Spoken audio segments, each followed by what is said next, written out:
የአዲስ ምዕራፍ ሰዓታችን ላይ ደርሰናል። የዛሬውን ባለ ታሪክ አይተን እንመለስ።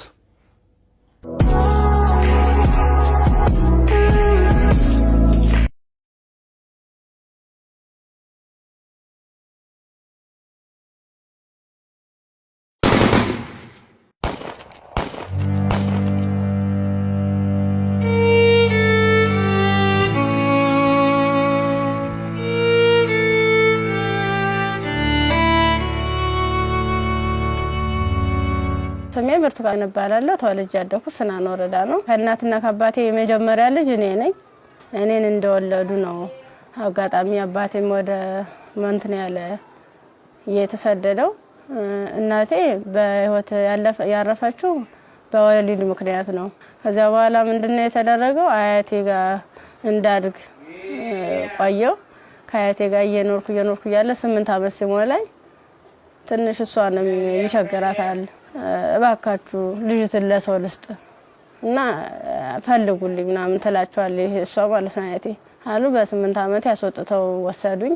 ከዚያ እሱ የሁለት ልጆች አባት ነው፣ አንድ ሴትና አንድ ወንድ እና እነሱን እያሳደኩኝ ልብስ የምሳጠብ የልጆችን ማለት ነው ካልሲ ያጥባለሁ፣ ወጥ እንድሰራ ሙያ እንድለማመድ እነሱ እያበረታታችኝ ሴትዮዋ ኢቭን በዓላት ራሱ ሲኖር ማንኛውንም ነገር ሲኖር ለልጆቹ ልብስ ሰርፕራይዝ ይገዛላቸዋል አውደ አመት ምናምን ሲመጣ። እኔ ደግሞ ሴትዮዋ ከምትለብሰው ልብስ ተቀድና ጣጣጣፋ ጥንጥዬ ነበርኩ። እንትን ብላ በመኪና እንኳን አይሰፋም፣ እቤት ነበር በመርፌ ተሰፋው ነበር። እሱን ለብሼ እሄዳለሁ። ጫማም የተወርቁ የወደቀውን ልጆች ተጠቅሞ የጨረሱትን እሱን ሰጎትት ምን ስል የባለም እንደዛው እየተማርኩኝ እያለ የሆነ ደረጃ ተሸላሚ ሆንኩኝ። እስከ 8 ደረስኩ። ከ8ኛ ክፍል በኋላ የሆነ ስራ ምቢት ልብስ የሆነ እየጎረመስኩ ስመጣ ስራው እያያዘኝ ትምህርቱም እያያዘኝ እየከበደ ሲመጣ ስራዬን ለዲቱ ሙሉ ሰዓት አንተደላለሁ አልተኛም ነበር። 24 ሰዓት ነበር። ከዛ ዩኒቨርሲቲ 12ኛ ክፍል ጨረስኩ። 12ም ያው 392 አመጣው። ውጤት ከመጣ በኋላ ወደ ዩኒቨርሲቲ ተመደብኩኝ።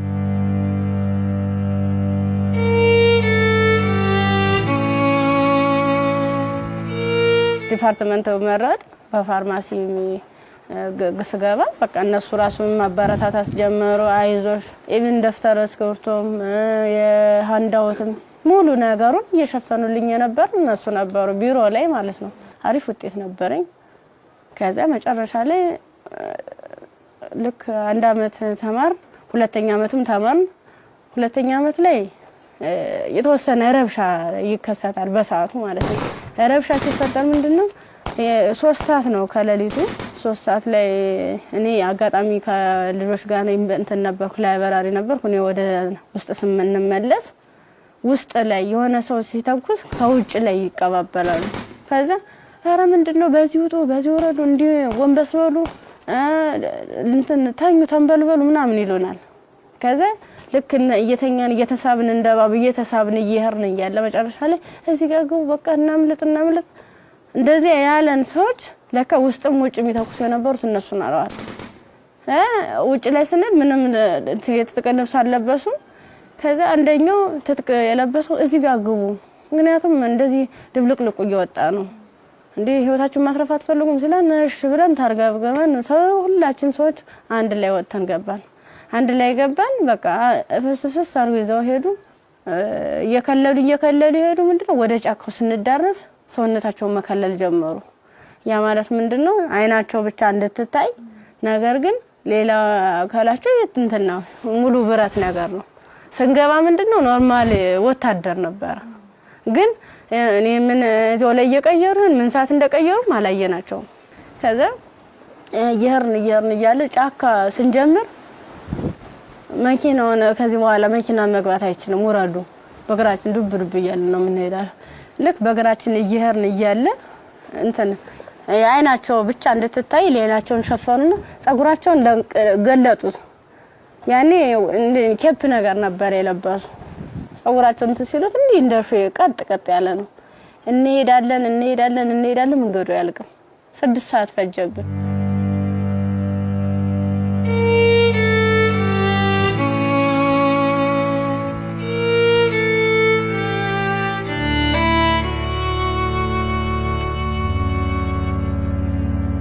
መረስ አይቀርም ስንደርስ ምንም ነገር የለም ቤት የለም ምን የለም በቃ የሆነ ሜዳ ነገር አለ ትክክለኛ እንትን ማለት ነው አረንጓዴ ነገር አለ እዚህ ጋር ስፖርት ስሩ ይሄንን ስልጠና መውሰድ አለባችሁ በዚህ ነው አሁን ያመጣናችሁ ምንድነው እናንተን ፈልገናችሁ ነው በቃ ለትጥቅ ስለፈለግናችሁ ስልጠናዎችን መውሰድ አለባችሁ መማር አለባችሁ ከዛ ሳናቸው ይዋን እያደር ትንፍስ እንዳትሉ እና ዳቦ ሲሰጡ እንደ ዳቦ ነው እንደ ንስ ይያሉ ነው እንደዚህ የሚወረውሩልን ማለት ነው አይጠጉንም ሁሉ ከዛ እየወረወሩልን እያነሳን እንበላለን ያው ሆድ አይደለም ይርበናል ምን ጠጣው ውሃ ስናጣ ደግሞ በለበስነው ልብስ እየዘፈዘፍን ምንጭ ነገር እናገኛለን ወራጇ ዝም ብሎ ቆሻሻ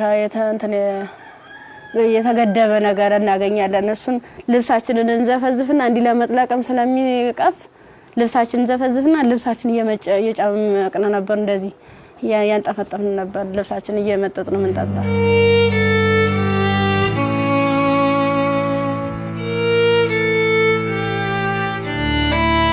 አመት ከ6 ወር ከሞላ በኋላ በቃ ስራችንን እንጀምር ይላል አንደኛው ማለት ነው ስራችንን እንጀምር ፕሮሰሱ አልቋል ያቀርነው ጊዜም እስከዚህ ነበር ምን ፈልገውን ነገርም ተሳክቶልናል አሁን ደግሞ እንቅስቃሴ እንጀምር ዳይ ምናምን አሉና መጀመሪያ ላይ ልብስ ነው አውልቆ የታዋን ሙሉ ልብሳችንን አውልቀን ነው እንግዲህ እንደንተን ሶስቶቹ አራቶቹ ተሄዱ በኋላ እኔ አምስተኛ ላይ ነበርኩ በአምስተኛው ሰዓት ላይ ምንድነው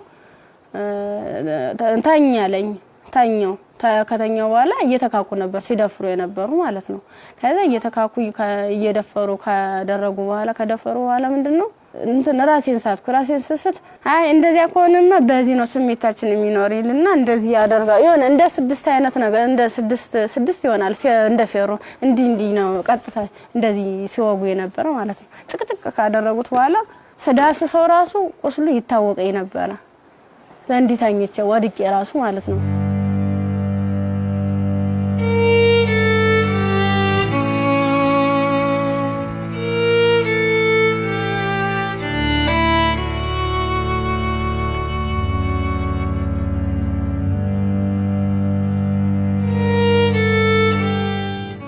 ካንገተ በላይ ደግሞ እንትን በምንድነው ጭንቅላቴ ነው ሁለት ሲመታኝ የኛው ተከፈተ ጭንቅላቴ ማለት ነው እንደዚህ ያድርገዋል ማለት ነው ሌላስ ምን ይሻላል ከዛ የሆነ እንትን የሚልም ነገር አለ ቢላ ማለት ነው በሱ ይፈቀፍቀዋል ጻጉሬን ማለት ነው ሲፈቀፍቅ እየደማ ነበር በዚህ ሚተለትላሉ እንደምላጭ አይነት ነገር ይዘዋል የሁሉ ትልትል ነው ይሄን ማህፀኔ ከተጨቀጨቀ በኋላ ምን ማለት ታውስ ሜትታል ምን ሆነ ግን ምንድነው በስድስተኛ ቀና በየን ተሰል ምንም ነገር የለም ከጎኔም ረሳለ ከጎኔም ልጅ ተርትላለች በቃ ከሷ የተሻልኩ ስለሆነ የለበስኩትን አረቄን ልብስ ሙሉ ጫርጋው ልቄ እንትን አሰርኩት ተንትኑ ጋር አጣብቂ አስረ እየጎተትኩ ያ ማለት ምንድነው እኔ ሙሉ አካል ስላለኝ ነው ያንንስ አድርጌ ነበር እየጎተትኩ ይተላቀስ ርያል በቃ አርቃንሽን ሆነሽ በጣም ነው የሚያሳዝነው ቁምጣ ነበረችኝ ቁምጣዬን ደግሞ ያላስለብሰኝ አለ ቁስሉ ማለት ነው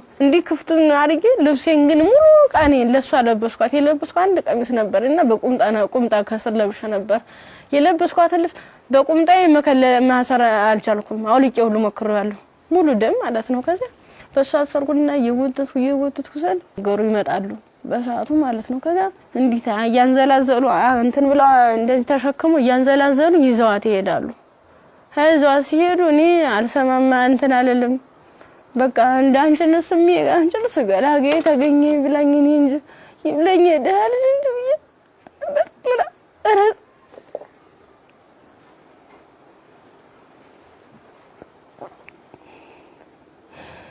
ይብለኝ እኔ እንጂ ብዬ ያርኩኝ ከዛ ያርኩኝ አላቀዋልኩኝ ሀገሩን እየጠየ እንዳልጠየቅ ምኑን ልጠይቃቸው በቃ ውስጥ የተጨነቀው ሁሉ መጨረሻ ላይ ጫካውን ስጨርስ ከተማ አገኘሁ ከዛ አባቴ እኔ የምልህ ዩኒቨርሲቲ ተማሪ ነበርኩኝና ልብሴን አጋጣሚ ልብስ ለብሼ እጭ ሌባ ወስዶብኝ ነው እስኪ እባክህ ገዛልኝ አልኩት ስለው 50 ብር የሚላ ሳናገኝ ከሱ ላይ 50 ብር ከፍሎ ልክ አንድ ጥቁር በጥቁር አይነት ነገር ነው እሷን አለበሰኝና በቃ ልጅሽ ሊሊ ብሎ ዩኒቨርሲቲ ሲሄድ ቀጥታ ዳይሬክተሩ ቢሮ ነው የገባሁት።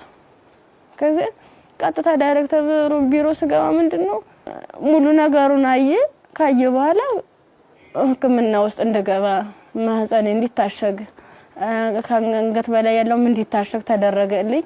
አሳሸገኝ እያለ በቃ ሰለቹኝ ማለት ቁስሉም ሊድን አልቻለም። እነሱም ካቅማቸው በላይ ሆነ። እኔ አማራጭ ምንድነው ዩኒቨርሲቲው ትምህርት ቤቱ ፊት ለፊት መለመን ጀመርኩኝ።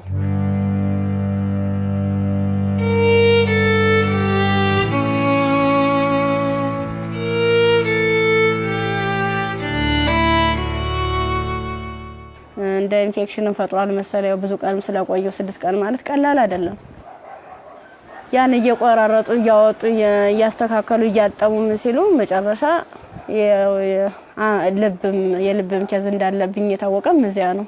ልክ በራሳቸው መኪና ነው ወስደውኝ አምጥተው እዚህ ጣሉኝ፣ አዲስ አበባ ማለት ነው። ከዛ አዲስ አበባ ሲጥሉኝ ምንድነው ወዴት ልሂድ በቃ ህይወት መስቀልቅል ላለብኝ እብድ ሆንኩኝ፣ አበርኩኝ። ከጊዮርጊስ ወደ ማርያም ሄድኩኝ። የማርያም ቀን ነው ልሂድ እስኪ ምናምን ብዬ ሰው በሚሄድበት እየተከተልኩ እዛ ስዕል ቅድስት ማርያም ይላል። እዚያ ቁጭ ብዬ እየለመንኩኝ ታገኘኛለችና ብር ትሰጠኛለች። 50 ብር ተሰጠች። በኋላ ምን ፈልገሽ ነው ምናምን አይዞሽ ምናምን አለችኝ። እኔ ኮሌጅ ተማሪ ነኝ እና በዚህ ረብሻ ምክንያት ነው እንደዚህ ተፈጠረው። እንዴት ላድርግ እንዴት ልሂድ ብለሽ አልኳት።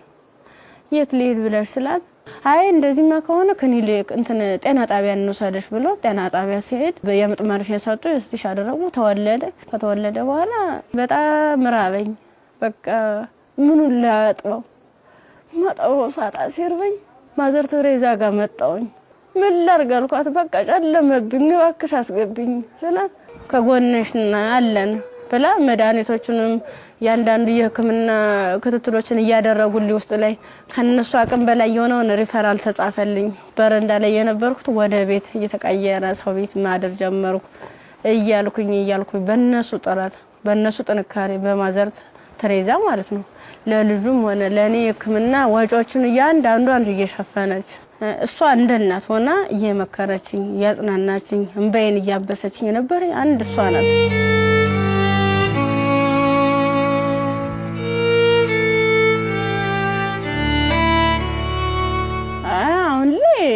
በጣም ከባድ ነው። ልጁም ከፍ እያለ ሲሄድ ጡት በማጥዋት በሚችልበት ሰዓት እየደከመኝ እያመመኝ ትንፋሽ ማጠር በቃ ድክም ይለኛል። መንቀሳቀስ አልችልም ያን ያክል ማለት ነው።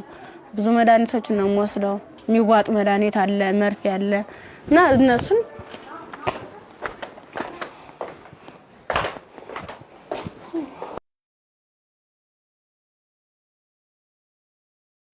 እነዚህ ነው መድኃኒት እየወሰድኩ ያለ።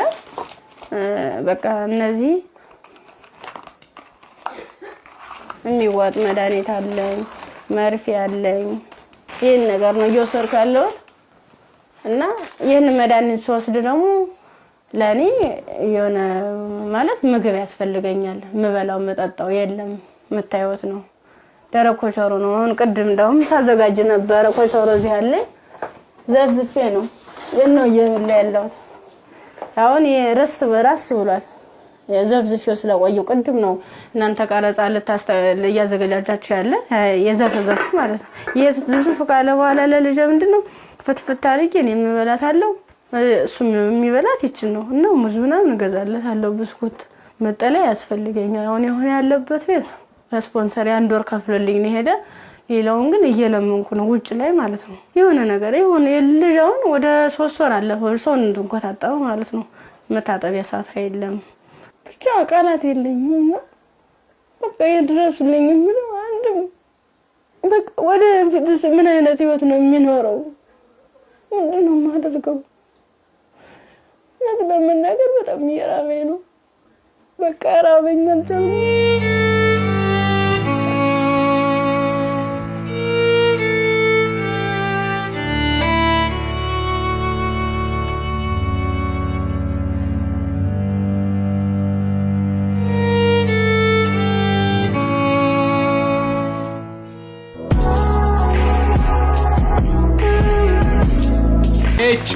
ኤች ሞተር ዘይት ለአፍሪካ መልክዓ ምድር እጅግ ተስማሚ በሆነ በጀርመን ቴክኖሎጂ በከፍተኛ ጥራት የተመረቱ ኤች ሞተር ዘይት ኤች ግሪስ ኤች ኢንዱስትሪያል ዘይቶች የአቅርቦት እጥረት አይታሰብም።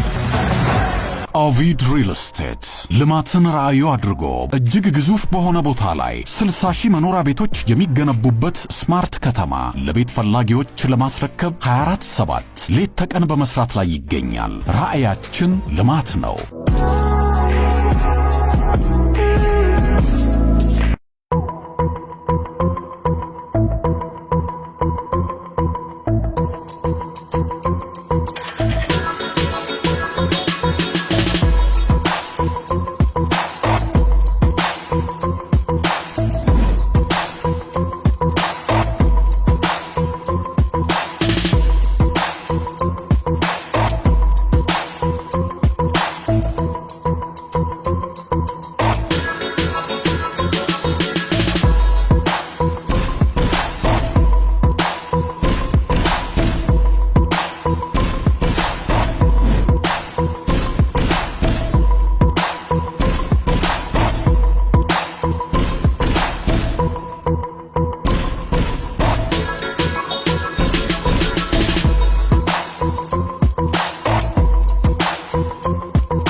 ኤዲሰን የኤሌክትሪክ ዕቃዎች፣ ኤዲሰን አምፖሎች፣ ማከፋፈያዎች፣ ብሬከሮች፣ ሽቦዎች፣ ኤዲሰን ስታቢላይዘሮችን ከተለያዩ የኤሌክትሪክ መደብሮች ያገኟቸዋል። ኤዲሰን ታላቅ ስም። የብርቱካንን ታሪክ ነበር አይተን የተመለስነው። ከዚህ ቀደም ብዙ አይነት እንደዚህ አይነት ታሪኮች ተሰርተዋል። ግን ይሄ እውነት ከኢትዮጵያዊነት የወጣ ፍጹም ኢትዮጵያ ውስጥ ይሄ ነገር ሲያጋጥማል ወይ ብለን እንድናስብ ራሳችንን እንድንጠይቅ የት ነው ያለነው የቱ ጋር ደርሰናል ብለን ያየንበትም ታሪክ ነው። ብርቱካን በጣም ተስፋ የነበራት ለዓላማዋ ታግላ እዚህ ጋር የደረሰች ጎበዝ ጠንካራ ወጣት ተማሪ ነበረች። ከዛ በኋላ ግን የመጣባት ነገር የሚያሳዝን ነው። የመጣባትን ነገር መቋቋም ባልቻለችበት ሁኔታ ላይ ደግሞ ተጨማሪ ነገር ወደ ህይወቷ መጣ። ያም ልጇ ነውና ለልጇ ብርቱካን ምን ብላ ይሆን ታሪኳን የምትነግረው ብዬ ሳስብ ነበር። በጣም የሚያስጨንቅና የሚረብሽም ጭምር ነው። የሷም ህይወት ተበላሸ ስንል እንደገና ደግሞ ህፃን ልጅ ወደዚህ አምጥታለች። የዛ ህፃን ልጅ ተስፋውስ ምንድነው? ነገስ የሚመለስለት መልስ ምንድነው? ይሄ ልጅስ እንዴት አድርጎ ነው አድጎ ሀገርን የሚረከበው ብለን እንድንጠይቅ የሚያደርገንም ይመስለኛል። የብርቱካን ታሪክ በጣም ብዙ ሴቶች ላይ ያጋጥማል። ግን ደግሞ ይሄኛው የሚዘገንንና ለመስማትም ለጆሮም ለማየትም የሚቀፈው ነው ያገኘው። ያው ሰው ስትሆኚ ትፈተኛለሽ። አንዳንዴ የፈተናም አይነት አለው እንዴት ያለሽ በቃ በርግጥ ላያስችል አይሰጥም ይባላል። ግን ደግሞ አንዳንዴ ከመቻል በላይ የሚሆኑ ፈተናዎች አሉና እንደ ኢትዮጵያ እንደ ሀገር ደግሞ ስታስቡ እንደዚህ አይነት ሁኔታ የሚደረግበት ማህበረሰብ ውስጥ ነው እንደ ያለ ነው። በምን አይነት ሁኔታ ነው ህይወታችንን እየመራን ያለ ነው የሚለው ራሱ ሌላ ጥያቄ ነውና በጣም ከባድ ነው። የብርቱካን ቪዲዮንም ቁጭ ብዬ ሳየው እውነት ለመናገር አንደበት የለኝም። ከአምሮ በላይ ነው። እጅግ በጣም የሚሰቀጥጥና የሚዘገንን ከመሆኑ ብዛት የተነሳ ጭራሽ እንደውም ፊልም ነው እንዴ አክቲንግ ነው እንዴ የሚያስብል ሁላ። ምክንያቱም ያው ብዙ ሆረር ፊልሞችን እንሰማለን፣ ግን የእውነት መሬት ላይ የወረደ እንደዚህ በዚህ ልክ የሚሰማ ነውር ሁላ አለ ወይ እስከ ማለትም ድረስ አለና ብርቱካን እንግዲህ ስቱዲዮ ውስጥ ትገኛለች። አብረን ቆመን እንቀበላለን። እንኳን ደህና መጣሽ። እንኳን ደህና መጣሽ። አረፍ በይ። እንዴት ብርቱካን? እንኳን ደህና መጣሽ። በጣም ነው የምታምሪው። በጣም ቆንጆ ከለሯ ራሱ እንዴት እንደሚያምር። ያው ዩኒቨርሲቲ ስንሄድ ሁላችንም የምናስበው ነገር አለ አይደል? ቤተሰብ ጋር ያለው ደስታ አለ፣ ስትሄጂ የምትዘጋጁ ዝግጅት አለ። ከሄድሽ በኋላ ደግሞ ያው ቤተሰብ ነው ገንዘብ የሚልከው የምፈልገው ነገር። ያን ጊዜ እንዴት አሳለፍሽው? ስትሄጂስ እንዴት ነበረ? ስሄድ 300 ብር ነው የተሰጠኝ። ያ ማለት ያንቺ 300 ብር የሆነ ቦታ ላይ ትላካለች ማለት አይደለም፣ አድርሶ የሚመልሰኝ ነው። አመት ሙሉ የሚዘልቅ ማለት ነው። ጓደኞቼ በፕሌን ጓደኞቼ በመኪና እየተመላለሱ በዓላትን ሲውሉ እኔ ግን ለአንድ አመት ተውሎ 300 ብር ነው ካልኩሌት ተደርጎ ይሰጠኝ ነበር። ስንት ነበር ትራንስፖርቱ? 150 ብር ነበር ሄጃው። እንደ ሴት ደግሞ ለሴት የሚያስፈልግ ነገር አለ፣ ምን እንቀባው አለ፣ የተፈጥሮ ጉዳይ አለ። ለዚህ ሁሉ ነገር ገንዘብ ያስፈልጋል። በምን ነበረ ያን ነገር ጓደኞቼ የተሻለ ህይወት ነበር እንትን የሚሉ ባለሀብት ልጆች አሉ። እነሱ ነበር የሻር እያደረጉ እያዋጡ ነገሮችን የሚሸፍኑ ኢቨን ሞዴስ ራሱ ይገዙልኝ ነበር። ጓደኞቼ ነበር ከጎን ያሉት ማለት ነው። እሺ ከዛ በኋላ ያ ሁሉ ነገር አለፈና ዩኒቨርሲቲ ገባሽ። ዩኒቨርሲቲ ገብተሽ ሁለተኛ ዓመት ተማሪ ሆነሽ ነው ይሄ ነገር ያጋጠመሽ። እንዴት ነበር እስቲ ጊዜውን አስታውሽ? ማለት በጣም ነው የሚከብድ። 3 ሰዓት ላይ ልክ ከላይ በረ 3 ሰዓት ዘጋብኝ። መመለስ አልፈልግ ወጣሁኝና የሆነ ይሮራጣሉ ማለት ነው ሰዎች። ስንሄድ በቃ ኧረ እንደዚህ ተኩስ የተነሳ ለምን ትሄዳላችሁ? በቃ በዚህ ሄዱ ነው በዚህና እንትን በሉ እዚያ ካግቡ ምናምን ሲሉን እኛ በሰዓቱ ተኛን ተቆርቁሮ ነው የመሰለን። እኛ እንደዚህ ለማትረፍ ነው ብለን ተንደርድረን ራሳቸው መኪና ገባን። የነሱ መኪና ምን እንደሆነ ረብሻ የሚፈጥሩ ሰዎች በመጡበት መኪና ከፍት ነው ከኋላ 1 አመት ከ6 ወር ነው እዚያ የቆየነው ጫካ ውስጥ ምንም ነገር ሳይፈጠር። አመት ከ6 ወር ምን ነበር የሚሏችሁ? ትጥቅ ነው ልንቀየራችሁ ነው ትታጠቃላችሁ፣ አለበለዚያ ያሰብነው አለ እሱ እንሰራለን አብረን ምን ይሆናል እያሉ። የት ነበርስ የምታድሩት? እዚህ ውጭ ላይ ነው። ብዙ ጊዜ ዛፍ ነበር እንዲታከልል እንትን ማለት ነበር። እዛ በምትሆኑበት ጊዜ በተለይ ለሴቶች አስቸጋሪ ሁኔታ የንጽህና መጠበቂያ ማግኘት ነው። ያንንስ እንዴት ነበር የምታሳልፉት? የምን ንጽህና መጠበቂያ ነው? መቀዘም ብለን ስናክ ነበር የምንውለው። ከ1 አመት ከ6 ወር በኋላ ምንድነው የተፈጠረው? መጨረሻችን ላይ ሰልፍ አሳለፉን። እርቃናችንን አውልቀው ልብሳችንን ካወለቁ በኋላ ሰልፍ አስያዙ። እኔ አጋጣሚ ከ5ኛ አካባቢ ላይ ነበርኩኝ። ግንኙነት ከተደረገ በኋላ እንዴ ሲጨቀጭቁ ራሱ በፌሮ ሲወጉ አላስታውስም። ደንዝዟል ሰውነት። ምን ያህል ሰው እንደተደረገ አላውቅም። በ6ኛ ቀን ስነቃ እንደ ማበላ ነው የሚፈሰው። እሷ ደግሞ አንድ አካል ስለጎደላት ምንድነው አማራጭ? የለበስኩትን ልብስ አውልቄ ለሷ ነገሮቿን አስሬ ነው ቅፋን እየወተቱ ጀመረ ጀመሩ። እንዳላዝላት አልችላትም። ከዛ አብረን ነው ምን ሄደው አንቺን እኮ ትችሻለ ድም ስትለኝ እንዲሁ ነው ሁለት አካለ ስንኩል ማን ይቀበለናል አልኳት። እንግዲህ ማንም ቢሆን እንደዚህ ደም እየፈሰሰ እንደዚህ ምድሩ ሁሉ ጨልሞብኝ ነገ ወዲያ የተሻለ ህይወት አገኛለሁ ብዬ ነገ ወዲያ ጥሩ ቦታ ደርሳለሁ ብዬ አሰብኩት ይስልኝ። በቃ በጨረሻው እንደዚህ ሲያመር እንደዚህ ሲሆን በጣም ከፋኝ። በቃ ለሁሉም ማለት ነገ ወዲያ እንዴት ነው የምሆነው? ምንድነው ማድረግስ የምችለው? በምን አይነት መልኩ ነው ህይወቴንስ መጠገን የምችለው? አይዞሽ የምለኝስ ማንኛው ሰው ነው? በቃ እንደው እንደዚህ መጨረሻ ላይ ምንድነው ጎዳና ተዳዳሪን የሆንኩት? ጎዳና ነው ወርቄ በቃ እኔ እንጃ።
አንዳንድ ታሪኮች ለመስማትም በጣም እጅግ በጣም ይከብዳሉ። እኛ ጋር ይሆናሉ ይፈጠራሉ ብለን እንጠብቃቸው አይደሉም። ሴት ሆኖ ለመስማት ይከብዳል፣ ሰውም ሆኖ ለመስማት እንደዚህ አይነት ታሪክ ይከብዳል። ያው ከመሞት መኖር ይሻላል ይባል የለ። እግዚአብሔር አንቺን በዚህ ፈተና ውስጥ አሳልፎ ዛሬ ላይ ሲያደርስሽ ምክንያት የለውም ማለት አንችልም። በፈጣሪ ስራ ማንገባም፣ ግን በጣም ጠንካራ ነሽ። እኔ በዚህ ሁሉ ችግር ውስጥ ያየሁት ያንቺን የመንፈስ ጥንካሬ ነው። አሁን ላይ ልጅ አለሽ። ልጅሽን ስታዩ ምን ይሰማሻል? ከፋኛል በጣም። ምክንያቱም እሱ ባይኖር የኔ ያለ እንትን አይደለም ነበር ማለት ልጅ ስትይዥ ከባድ ነው። ለልጅ ስትይ እያልሽ የሆነ ትታሰሪያለሽ። ልጅ ነው እንጂ ራሴ አትይም። በቃ ምን አለበት ወይ ጤነኛ ልጅ በሰጠኝ ነው። ካልሆነ ደግሞ እኔም በሽተኛ እንዴት ነው የማደርገው? ልጁንስ ለማልቀ ሁለቴ ነው 3 ጊዜ ጥዬው ሁሉ ይጫለው። ከዚያ ውጭ ላይ ተመልሼ እንዲህ ሳይሆን እማ ያለ ወደ እኔ ይመጣል። እናፈሩን በበላሁት በቃ አብረን እንሞታታለን ብዬልሽም መከፋረቂ እንደገና ራሴን ይቅርታ ጠይቄ እንደ ትልቅ ሰው ጥያቄና መልስ በራሴ እየተመለሰ እንደዚህ ከሆነ ሽናን ደየሽ ከፋረቂ ይሽውዳለሁ። ያሳደጉሽ ቤተሰቦችሽ በጠፋሽበት ወቅት ከዛ ሁሉ ነገር ሲሆን ይሄን ሁሉ ታሪክ ያውቃሉ፣ ግን አልቀበልም ያለ። አሁን ላይ ጤናሽ እንዴት ነው? ሕክምና በጣም ያስፈልገኛል። ከሕክምናም በላይ የምክር አገልግሎት ያስፈልገኛል። ነገ ብርቱካን ምን ብታገኝ ትመኛለች? እኔ አሁን የምፈልግ አንድም በጤንነቴን የሚከታተለኝና በቃ ትምህርቴን መማር የምፈልገው ወደፊት የተሻለ ህይወት መኖር እፈልጋለሁ። ልጅን በጎን አይኑን እያየው እየተጫወትኩ አብሬ እንደ እናት እንደ አባት እንደ ወንድም ከጎን ይሆንልኝ። እሱም አድርጎኝ ጠበና እንዳያገኙ ተሻለ ህይወት እንድደርስ ነው የምፈልገው። ዛሬ ወደ አዲስ ምዕራፍ የሚያሸጋግሩሽ ስጦታዎች እኛ እናበረክትልሻለን። እንግዲህ ብርቱካን በጣም ብቻሽን በከባድ ሁኔታ ልጅሽን እያሳደግሽ ነው የምትገኘው። በመሰረታዊነት በመጀመሪያ የሚያስፈልግሽ ደግሞ የቤት ኪራይ ድጋፍ ነው። ኢቢኤስ ቴሌቪዥን ይሄንን ስለሚያምን ደግሞ የ1 ዓመት ያለምንም ሀሳብ ከልጅሽ ጋር ሆነሽ ራስሽን እስክትቋቋሚ ድረስ የ1 ዓመት የቤት ኪራይ ይሸፍንልሻል። ሌላው እንግዲህ እኔም በጣም ተርቤያለሁ። ልጄንም ለማጥባት ደግሞ መብላት አለብኝ። ካልበለው ደግሞ ወተት የለም ጡቴ ብለሻል። እውነት ነው። እናት ስንሆን ደግሞ የበላነው ሁሉ ደግሞ ወደ ልጃችን ነውና መብላት፣ ራስን መጠበቅ ራብ መጥፎ ነው ይባላል። እውነትም መጥፎ ነው በጣም። ስለዚህ የ6 ወር አስቤዛ ደግሞ የቤት ይሸፍንልሻል። ከቤት ኪራይና ከአስቤዛ በተጨማሪ ደግሞ የልብስ ማጠቢያ ማሽን ኢቢኤስ ቴሌቪዥን ያበረክትልሻል። በጣም ትምህርትሽን ትወጃለሽ፣ መማር ትፈልጊያለሽ፣ መለወጥ ትፈልጊያለሽ። ባላሰብሽው ባልጠበቅሽ ሁኔታ ከትምህርትሽ ገበታ ወደ ኋላ ቀርተሻል። ያኔት ኮሌጅ ደግሞ በመረጥሽው በፋርማሲ ሊሆን ይችላል፣ በነርሲንግ እንዲሁም ደግሞ በላቦራቶሪ ቴክኒሻንነት 2 ቅርንጫፎች አሉ። ከሁለቱ በአንዱ ቅርንጫፍ መርጠሽ ትምህርትሽን እንድትከታተይ ትምህርት ቤት ወጪሽን ሙሉ በሙሉ ይሸፍንልሻል።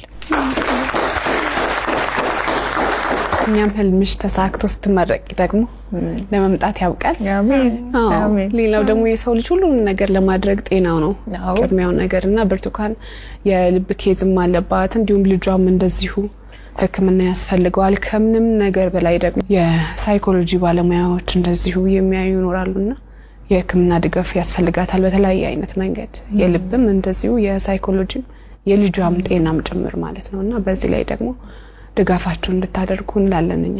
እንዲሁም ደግሞ ሀገር ውስጥም ከሀገር ውጭም ያላችሁ መልካም ደጋግ ኢትዮጵያውያን ይህን ፕሮግራም የምትከታተሉ እንግዲህ መቼም ዝም እንደማትሉ ፍጹም እምነታችን ነው። ከብርቱካን ጎን ነን የምትሉ በዚህ አድራሻዋ ልታገኟት ትችላላችሁ። በቃ ሙሉ ነገር ላደረጋችሁልኝ እገዛ ላደረጋችሁልኝ ሁሉ ነገር ከልብ አመሰግናለሁ።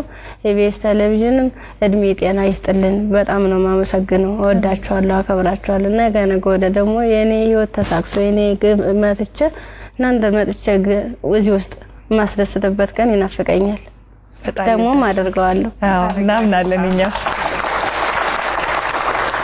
የአዲስ ምዕራፍ ሰዓታችን ይህን ይመስል ነበረ። እሑድም በኢቢኤስ ይቀጥላል። መልካም ጊዜ።